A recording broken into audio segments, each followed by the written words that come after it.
Olá pessoal, eu sou a Tamara e chegamos no capítulo 41 do livro Os Mensageiros, Entre Árvores. Nós vimos que no capítulo anterior, André, Vicente, Aniceto saíram da casa de Dona Isabel, onde tinham tido ali uma noite de trabalho, então o turno da manhã seria para descanso, alimentação, fortalecimento de forças. Então, continuando. Aí eles saíram da casa da Dona Isabel e estavam se dirigindo ao campo. Decorridos alguns minutos, atingíamos pequena propriedade rural, povoada de arvoredo acolhedor. Laranjeiras em flor perdiam-se de vista. Bananeiras estendiam-se em leque, enquanto o goiabal, de longe, semelhava-se a manchas fortes de verdura. A relva macia convidava ao descanso, e o vento calmo passava de leve, sussurrando alguma coisa através da folhagem.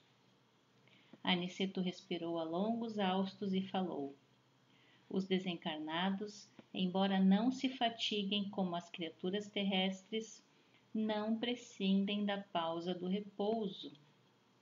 Em geral, nossas operações à noite são ativas e laboriosas.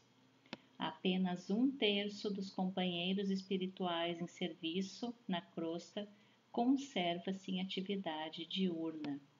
De todos os trabalhadores espirituais, 1/3 do total conserva-se em atividade diurna. Mais da metade tem ali, trabalha durante a noite, descansa durante a manhã para voltar ao trabalho à noite.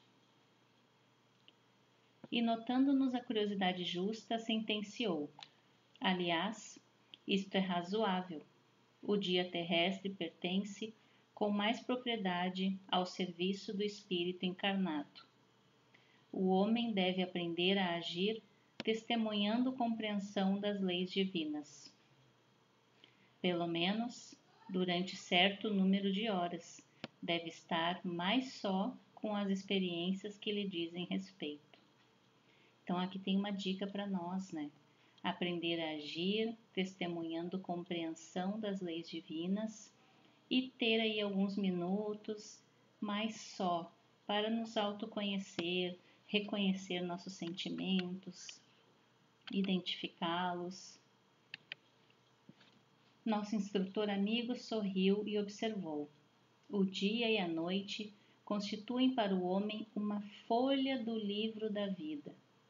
A maior parte das vezes a criatura escreve sozinha a página diária, com a tinta dos sentimentos que lhe são próprios. Nas palavras, pensamentos, intenções e atos.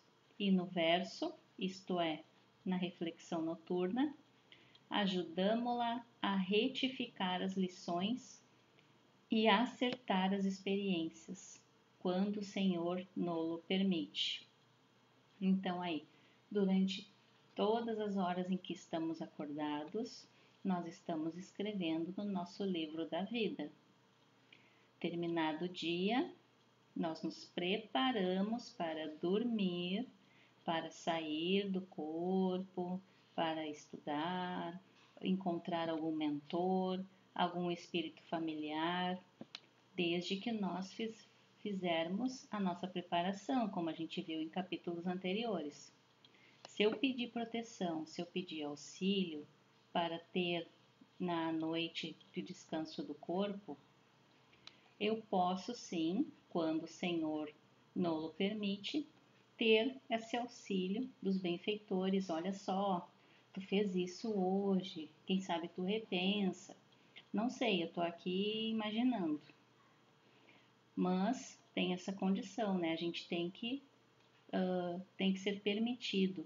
E para ser permitido, a gente tem que pedir. Pedis e obtereis. Calando-se o nosso orientador, tivemos a atenção exclusivamente voltado para a beleza circundante.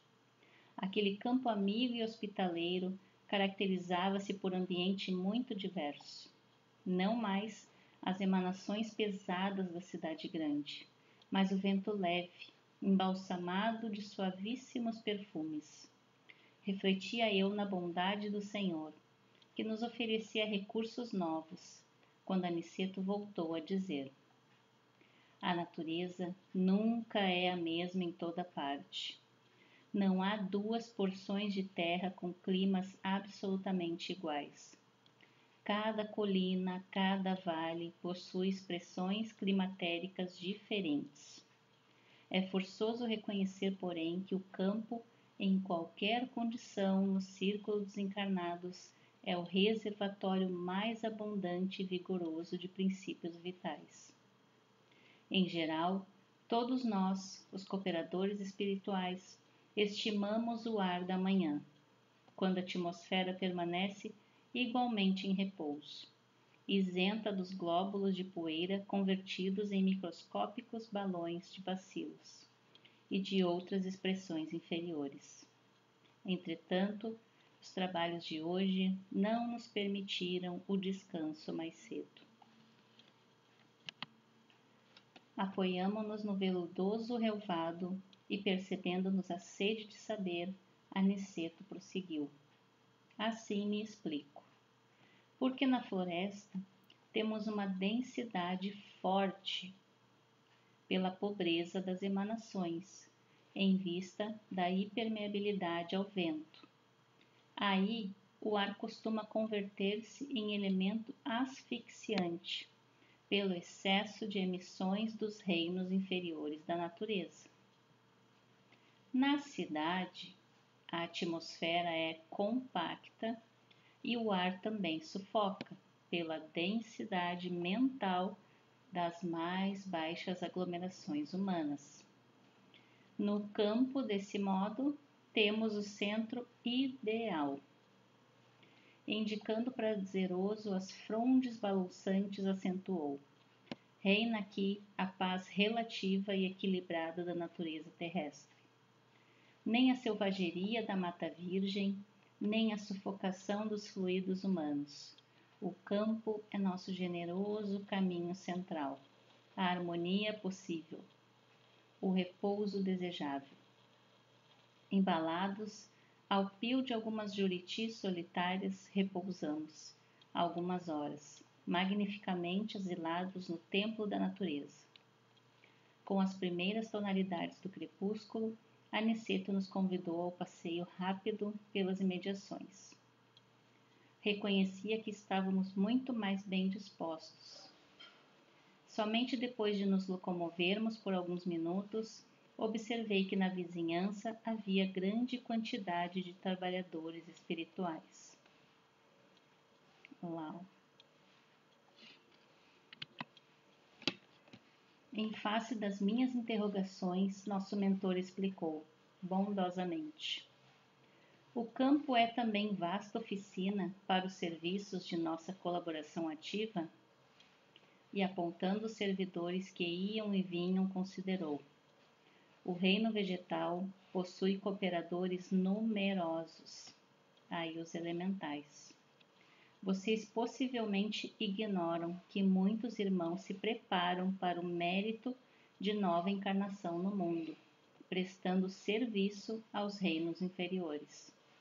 O trabalho com o Senhor é uma escola viva em toda parte.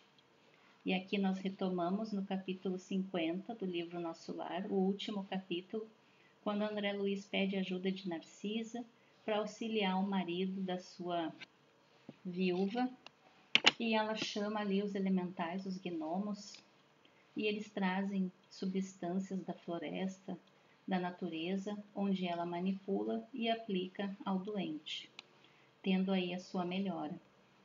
E, na questão 538, no Livro dos Espíritos, Allan Kardec questiona se os espíritos da natureza, se eles teriam uma escala em particular, se os espíritos que ali encarnam, eles encarnam depois da condição humana ou antes da condição humana. Então ele faz uma série de perguntas. e os espíritos respondem que eles não fazem parte de uma escala diferente e que já foram espíritos encarnados da Terra ou que serão. Então ficou aberto aí a questão. Nesse momento, nossa atenção foi atraída por significativo movimento na estrada próxima. Dirigimos-nos para lá, seguindo os passos de Aniceto, que parecia adivinhar o acontecimento. Observei então o quadro interessante. Um homem jazia por terra, numa poça de sangue. Ao lado de pequeno veículo, sustentado por um muar impaciente, dando mostras de grande inquietação. 2 companheiros encarnados prestavam socorro ao ferido, apressadamente. É preciso conduzi-lo à fazenda sem perda de tempo, dizia um deles, aflito. Temo haja fraturado o crânio. O número de desencarnados que auxiliava o pequeno grupo, todavia, era muito grande. Tinha muitos trabalhadores ali. Um amigo espiritual que me pareceu o chefe naquela aglomeração recebeu Aniceto e a nós com deferência e simpatia. Explicou rapidamente a ocorrência.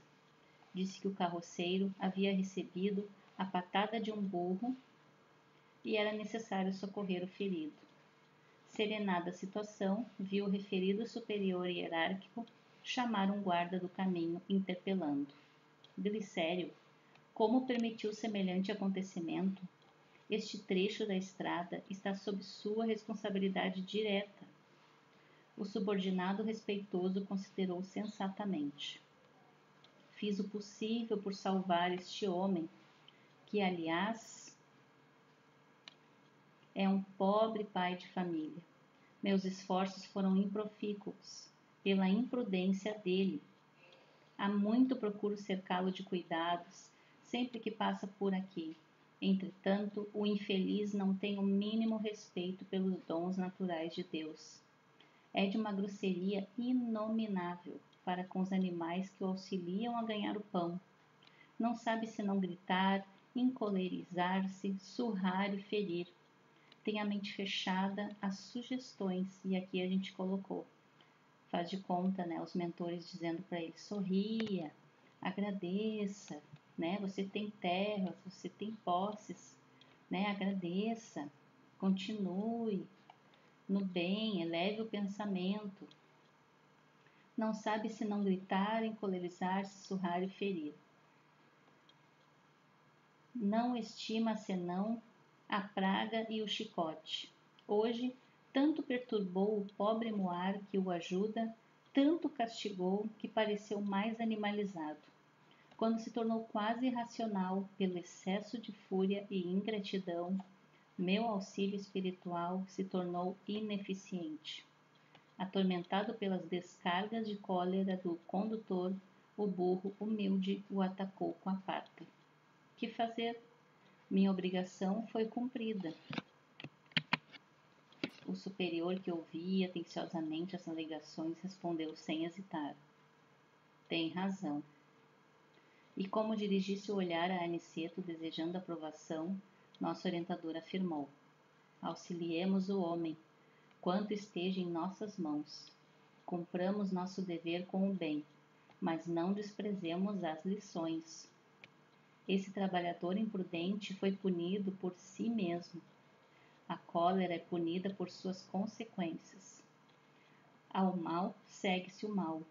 Se os seres inferiores, nossos irmãos no grande lar da vida, nos fornecem os valores do serviço, devemos dar-lhes, por nossa vez, os valores da educação. Ora, ninguém pode educar odiando, nem edificar algo de útil com a fúria e a brutalidade. E, indicando o grupo que conduzia o ferido a uma casa próxima, concluiu imperturbável. Como homem comum, nosso pobre amigo sofrerá muitos dias, chumbado ao leito, entre as aflições dos familiares. Demorar-se-á um tanto a restabelecer o equilíbrio orgânico. mas, como espírito eterno que é, recebeu agora uma lição útil e necessária. Altamente surpreendido, reparei na grande serenidade do nosso orientador e comecei a compreender que ninguém desrespeita a natureza sem o doloroso choque de retorno a todo tempo. Então finalizamos o nosso capítulo de hoje com grandes lições aí, né? Da lei de causa e efeito, a lei de liberdade, né? O reconhecimento aos seres inferiores que não só nos ajudam, nos fazem companhias, como nossos gatinhos, nossos cachorros, como nós tratamos eles. Existe o retorno a todo tempo. Não adianta ter um bichinho de estimação e a gente maltratar, a gente joga fora depois de um tempo. Tudo tem retorno a todo tempo. A gente é responsável a todo tempo pelos nossos atos. Então, bom estudo a todos. Fiquem com Deus e até o próximo capítulo.